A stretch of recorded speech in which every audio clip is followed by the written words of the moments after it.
básicos de estadística que fueron analizados en el video de conceptos básicos de estadística, podemos ahora bien abordar el tema de cómo tratar estos datos estadísticos. En la actualidad existen muchos softwares que nos hacen más fácil el tratamiento de datos. Sin embargo, las máquinas no tienen sentido común, sino que uno como experto es el que debe manejarlas para obtener los resultados e interpretarlos.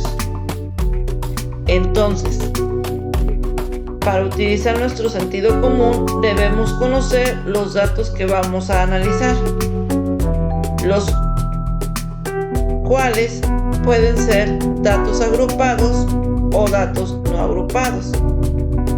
Primero que nada, debemos distinguir si nuestros datos pueden ser tratados como agrupados o no agrupados, los cuales es muy sencillo. Vamos a realizar el estudio como datos no agrupados si tenemos menos de 30 datos, y si tenemos más de 30, debemos de trabajar el estudio como datos agrupados. En este caso, debemos agrupar los datos en una tabla de frecuencia si es que los datos no están disponibles como tabla de frecuencia. Antes de comenzar a explicar qué es y cómo se forma la tabla de frecuencia, vamos a conocer las medidas de tendencia central que se les hacen a los datos muestrales. Existen diferentes medidas que se les hacen a los datos muestrales. Se les analiza el centro, que son las medidas de tendencia central, la variación, la distribución y los extremos. Medir el centro a los datos muestrales es útil para conocer cuáles valores se concentran en los datos. Primero hablemos de lo que es la moda, la cual indica el valor que más veces se repite, como por ejemplo la serie numérica que vemos. Existen 2 onces y en el que se tiene mayor repeticiones es este número, por ello esto es la moda. La media o media aritmética, por lo general, es la medida numérica más importante que se utiliza para describir datos. Comúnmente se le conoce como promedio. La media aritmética de un conjunto de valores es la medida de tendencia central que se calcula al sumar los valores y dividirlos entre el número de valores.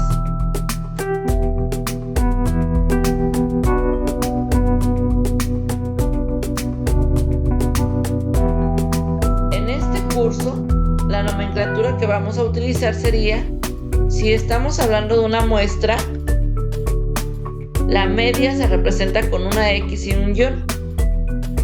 Si estamos hablando de una población, la media se representa con la mu y el número de datos se representa con la N mayúscula.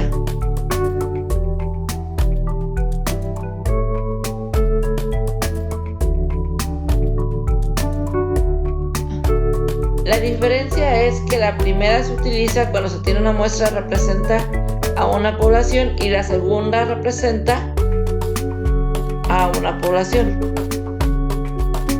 En este caso, la N minúscula es el tamaño de la muestra y la N mayúscula es el tamaño de la población.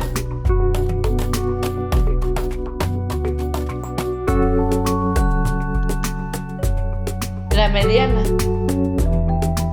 Una desventaja de la media es su sensibilidad a cada valor, de tal forma que una puntuación excepcional puede afectar de manera drástica Para ello tenemos la mediana, que resuelve este problema.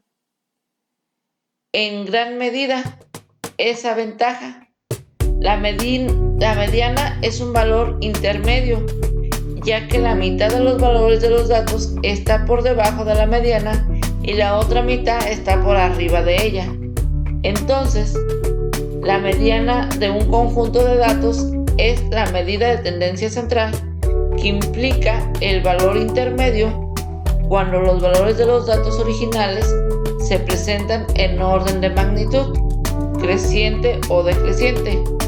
La mediana se denota con la X con un tilde.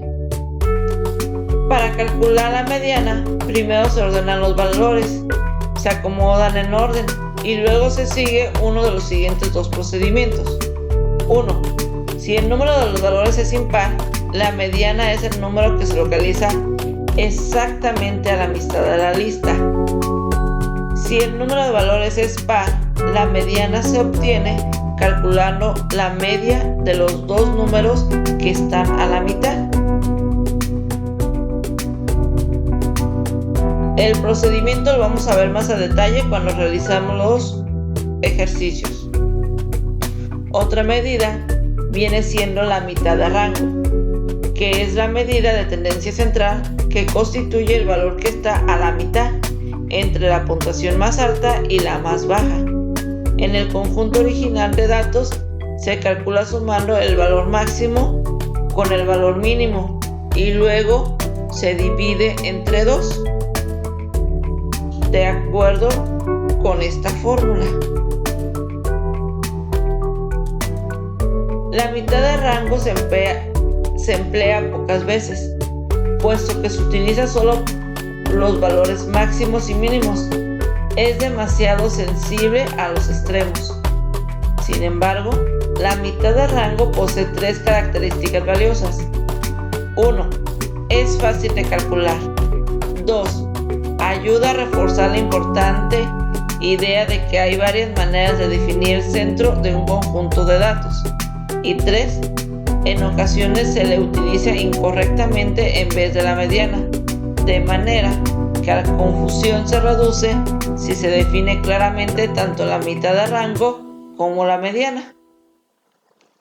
Por desgracia, el término promedio en ocasiones se utiliza para cualquier medida de tendencia central y en otras para implicar la media. Debido a esta ambigüedad, el término promedio no se debería usar cuando nos referimos a una medida de tendencia central en particular. En vez de ellos, es necesario usar el término específico como moda, mediana, media y mitad de rango. La tecnología nos permite disfrutar de los siguientes principios de uso de la estadística moderna. En esta es tan importante memorizar fórmulas o realizar cálculos aritméticos complejos a mano. En cambio, nos podemos concentrar en obtener resultados con algún tipo de tecnología, calculadoras o programas de cómputo, para luego dar un sentido práctico a los resultados a través del pensamiento crítico. Sin embargo, les recordamos que realizar algunos cálculos manuales antes de utilizar su calculadora o computadora, ya que esto mejora la comprensión y así podrás apreciar mejor los resultados obtenidos a partir de la tecnología. También puedes consultar los videos sobre el cálculo de las variables de tendencia central, tanto los cálculos a mano como los cálculos en un programa de computadora.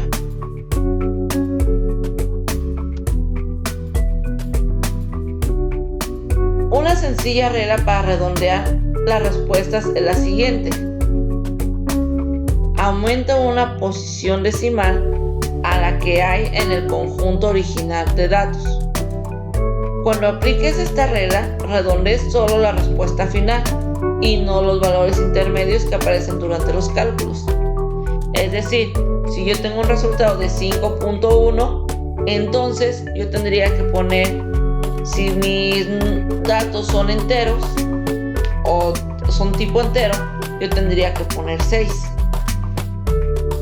así me diera 5.05. Yo tendría que poner 6. Esa es la regla de redondeo en estadística, si son datos numéricos enteros.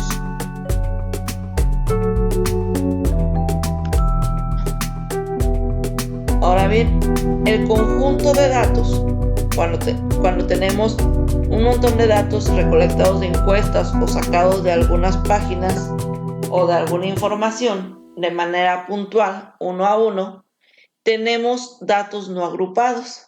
Sin embargo, aplicar las fórmulas que antes hablamos en datos no agrupados de magnitudes arriba de 30, como ya se había especificado, pues suena un poquito engorroso.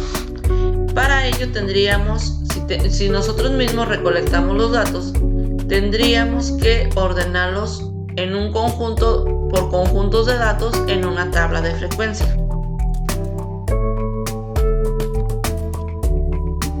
Cuando se tratan de datos agrupados, es decir, más de 30 datos, es necesario construir la distribución de frecuencia para determinar las medidas de tendencia central. Puesto que los programas de cómputos y las calculadoras pueden generar distribuciones de frecuencia de manera automática, los detalles sobre su elaboración no son tan importantes como entender lo que nos dice sobre los conjuntos de datos. En particular, una distribución de frecuencia nos ayuda a entender la naturaleza de la distribución de un conjunto de datos. Una distribución de frecuencia o tabla de frecuencia lista valores de los datos, ya sea de manera individual o por conjunto de grupos de intervalos, junto con frecuencias o conteos correspondientes. Para comenzar a fabricar una distribución de frecuencia, primero debemos elegir el número de clase que deben de dividirse la muestra de datos. Considera que un mayor número de clases podrá visualizar mejor la tendencia de los valores. El inconveniente es que si se hace una tabla bastante grande, no tendría caso hacer la tabla de frecuencia, y esto resulta bastante engorroso cuando el procedimiento se hace a mano y se tiene bastantes valores. Por lo tanto, yo recomiendo siempre entre 6 y 8 números de clases. Después de definir el número de clase, debemos definir los límites de clase. Los límites de clases inferiores son las cifras más pequeñas que pueden pertenecer a las diferentes clases, mientras que los límites de clases son las cifras más grandes que pueden pertenecer a las diferentes clases. Consideremos el ejemplo de los premios de la academia que se han otorgado a través de los años. En esta tabla tenemos las edades de las actrices y los actores que han recibido los premios de la academia. Se presupone que hay una discriminación por edad. Entonces se va a hacer una tabla de frecuencia de estos datos considerando 6 clases. Para determinar los límites de clase, primero tenemos que localizar la edad menor y la edad mayor. Para las actrices, la menor edad es de 21 y para los actores es de 30. Mientras que la edad mayor para las actrices es de 80 y para los actores es de 76. Para determinar los límites de clase, primero debemos definir la anchura de clase, que es la diferencia entre el valor más alto menos el valor más bajo dividido entre el número de clases. Consideremos la tabla de las actrices. La altura más grande era 80 y la altura más pequeña era 21. Entonces la divido entre las 6 clases que definimos que íbamos a trabajar. Entonces tenemos 9.83, lo cual nos indica que la anchura de clase debe ser, según la regla de redondeo, tener un valor de 10. ¿Podrías determinar la anchura de clase para los actores? Pruébate a ti mismo. Nuestro punto de partida comienza por elegir el número para el límite inferior de la primera clase. Elige el valor del dato más bajo o un valor conveniente que sea un poco más pequeño. En este caso, vamos a elegir el valor más bajo, que vendrían siendo los 21 años. Entonces, como tiene que tener una anchura de 10, el límite inferior de la primera clase debería ser 21 y el límite superior debería ser 30. Entonces, el número inmediato después del 30, como son años y se miden en números enteros, entonces sería 31. Entonces el límite inferior sería el número superior al límite superior de la primera clase. Sería el límite inferior de la segunda clase. En este caso sería 30. Sería 31. De modo que las clases nos quedarían 21-30, 31-40, 41-50, 51-60, 61-70 y 71-80. ¿Podrías sacar tú los intervalos de clase para los hombres? Pruébate a ti mismo. La marca de clase son los puntos medios de la clase. La marca de clase de la tabla que estamos construyendo, entonces sería el punto medio entre 21 y 30 son 25.5, entre 31 y 40 son 35.5. Por lo tanto, nuestras marcas de clase serían 25.5, 35.5, 45.5, 55.5, 65.5 y 75.5. Ok.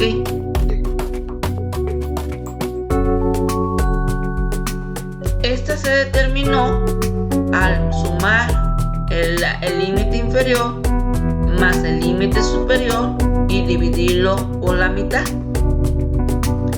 Ahora bien, para determinar la frecuencia, basta con contar de la tabla de datos originales los números que se encuentran entre 21 y 30. Se recomienda que marques con símbolos los números y después los cuentes. Entonces tenemos 1, 2, 3, 4, 5, 6, 7, 8, 9, 10, 11, 12, 13, 14, 15, 16, 17, 18, 19, 20, 21, 22, 23, 24, 25, 26, 27 y por acá tenemos el 30, que serían 28. Entonces tenemos en la primera clase una frecuencia de 28 porque contamos 28 números. Si seguimos haciendo las marcas y contando los números que hay, encontraríamos que tendríamos una frecuencia en la primera clase de 28, en la segunda clase de 30, en la tercera clase de 12, en la cuarta clase de 2, en la quinta clase de 2 y en la sexta clase de 2. Para conocer la frecuencia relativa es como conocer el porcentaje de los datos que tiene la clase. Puede enunciarse como relación porcentual o fraccionaria. Para obtenerla debemos conocer el número de datos muestrales. Para ello debemos contar los datos. Al contar los datos encontramos que tenemos 76 datos en total. Por lo tanto, tenemos que dividir la frecuencia de clase, que es 28, entre los 76 datos de la población y multiplicarlos por 100.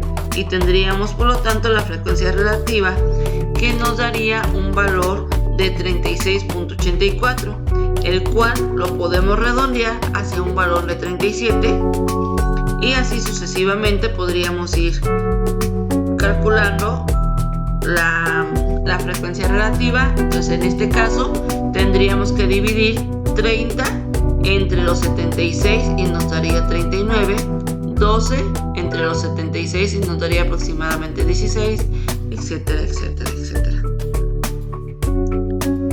La frecuencia acumulada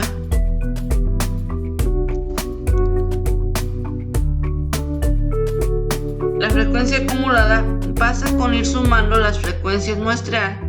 Así es como para la marca 1 la frecuencia acumulada sería el mismo valor que la frecuencia muestral de 28. Entonces en este caso tenemos la siguiente columna de frecuencia acumulada. Entonces, si la primera clase fue de 28 su frecuencia, entonces la primera clase tiene una frecuencia acumulada de 28. Si para la segunda clase la frecuencia fue de 30, entonces la frecuencia acumulada serían estos 30 más estos 28 que nos estarían dando 58. Si observan ustedes aquí la frecuencia acumulada, al ir sumando los números, al final de la frecuencia acumulada tendríamos que tener un valor igual al número de datos que se tienen.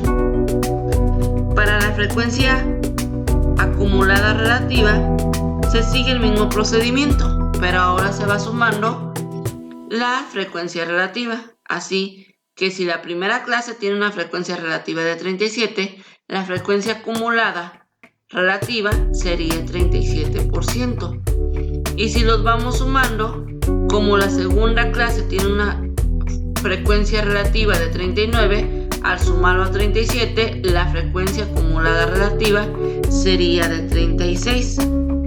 Si le vamos siguiendo, vamos a llegar nosotros hasta el valor de 101. Este valor puede estar entre 100, 101 o 99, dependiendo del redondeo que le hagamos a los datos. Y es así como se construye la tabla de frecuencia, la distribución de frecuencia, de modo que todos los datos no agrupados los agrupamos en subconjuntos. En este caso el subconjunto vienen siendo las clases, son los que representan los subconjuntos. Ok, entonces para determinar las medidas de tendencia central en datos agrupados, basta, por ejemplo, la moda, pues cuál es la que tiene más frecuencia. En este caso vendría siendo 30, entonces la moda está entre 31 y 40. No está así como bien definida cuál sería, pero entre esos valores está, dado que tenemos mayor frecuencia. De hecho, en los datos que se organizan por tabla de frecuencia, la variable más importante que necesitamos medir sería la media. La media es igual a la suma de la frecuencia por los valores muestrales por la marca de clase, la suma de la frecuencia por la marca de clase sobre la frecuencia o la frecuencia acumulada final, o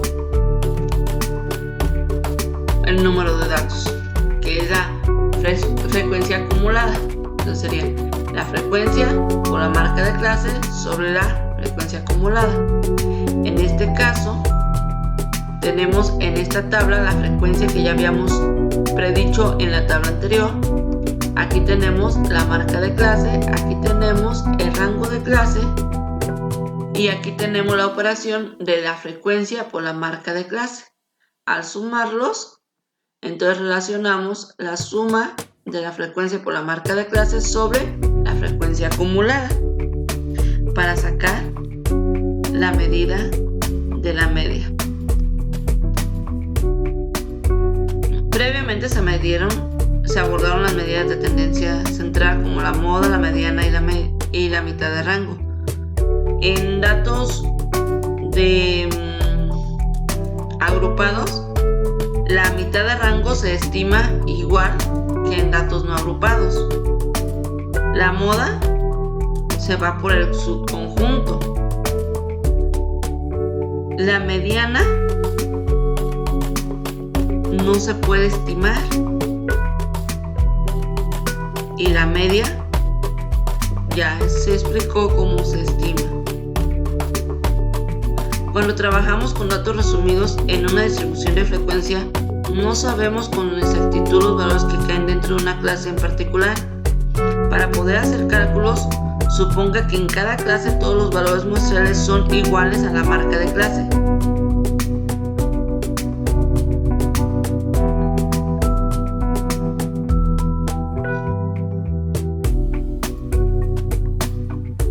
Por ejemplo, considere el intervalo de la clase de 21 a 30 con una frecuencia de 28, como en la tabla que vemos en pantalla.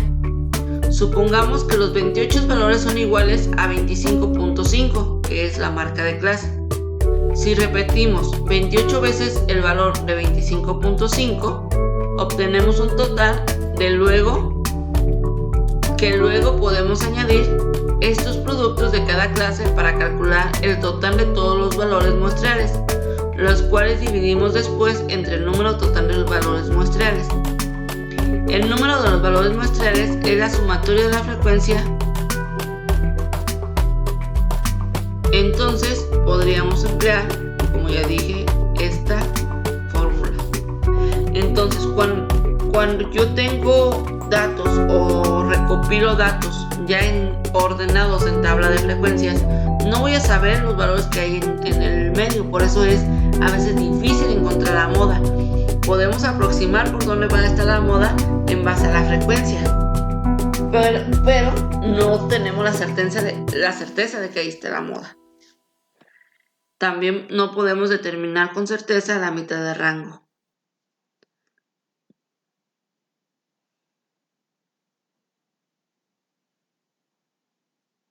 Entonces podemos decir que la distribución de frecuencia produce una aproximación de que ya no se tienen, porque ya no se tienen la arista original y no se tienen los valores exactos muestrales.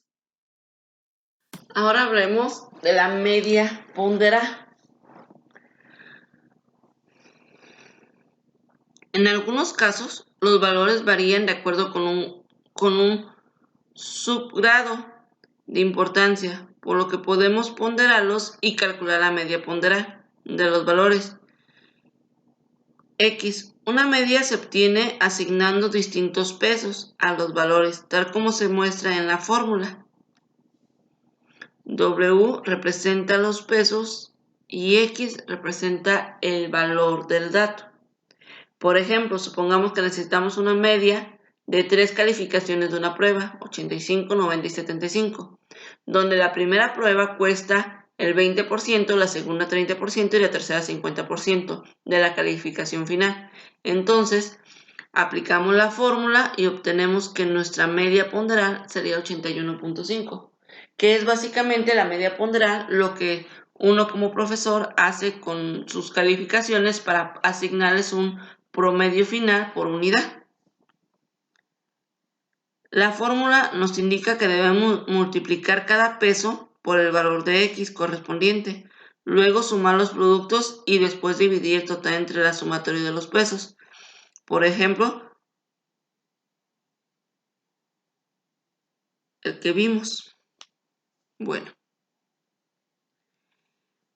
cuando estemos tomando las medidas de tendencia central y poder examinar el comportamiento del centro de una población o de una muestra, no tenemos una regla que nos diga que una variable es mejor que la otra, pero este cuadro resumen nos podría ayudar a determinar qué medida de tendencia central queremos medir para así nosotros visualizar cómo se está comportando una población. Así que tenemos las 4 medidas de tendencia central: la media, la moda y la mitad de rango, como la mediana. Entonces, ¿cuál de ellas será mejor? Por desgracia, ya lo había mencionado, no existe una respuesta única a esa pregunta, porque no hay criterios objetivos para determinar la medida más representativa para los conjuntos de datos. Las diferentes medidas de tendencia central ofrecen diversas ventajas y desventajas, algunas de las cuales se presentan aquí. La media es confiable, de manera que cuando se seleccionan muestras de la misma población, las medias muestrales tienden a ser más consistentes que otras medidas de tendencia central. Es decir, las medias de muestras obtenidas de la misma población no varían tanto como las otras medidas de tendencia central. Otra ventaja importante de la media es que toma en cuenta a cada valor, y una desventaja importante es que en ocasiones se ve afectada de manera drástica por unos cuantos valores extremos. Esta desventaja se supera cuando empleamos una mediana corta, una media corta o mediana. La moda pues nomás nos dice cuál es el dato que más se replica, y la mitad de rango es muy poco utilizada porque nomás usa 2 datos de toda la población. Bueno,